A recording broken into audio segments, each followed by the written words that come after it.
May we know the action of the Honorable D or Mr. D, which is not consistent with decorum?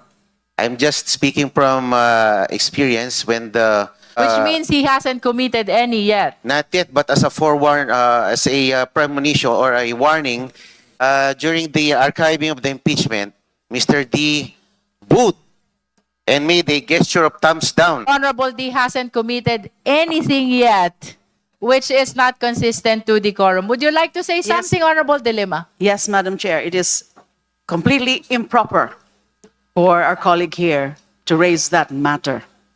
And he has not cited any act of misconduct or misbehavior on the part of Mr. Kiko D. And alluding Would you to like that, to make a motion to that effect? Yes, my motion is to strike out. There is a motion to strike out from the record the manifestation of the Honorable Marcoleta. The same has been seconded. Is there any objection? Hearing none, the motion is granted. Yung pong mga ginawa ng Quadcom nung nakaraang taon. The Power should Honorable not be Marcoleta delegated is further.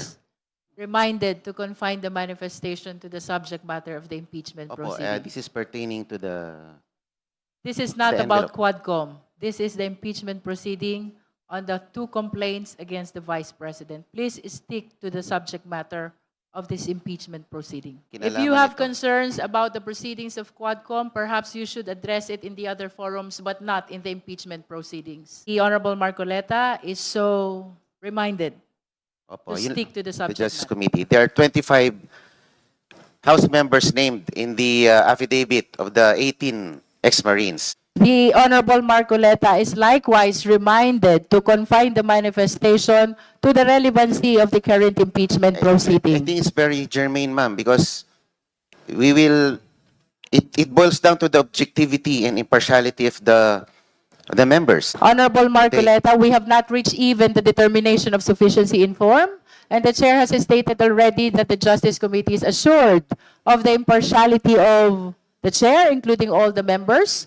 I think that is premature for us to discuss on the partiality when we haven't heard any of these impeachment complaints. So unless the manifestation has relevance to the current impeachment proceeding, the Honorable Marcoleta is requested to cease from making manifestation outside the subject matter of this impeachment proceeding. With due respect to the 25 members who were...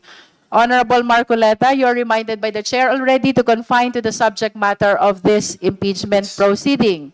If you continue to make a manifestation outside the subject matter, we will be ruling you out of order. With all due respect, comment, and Honorable Marcoleta. subscribe.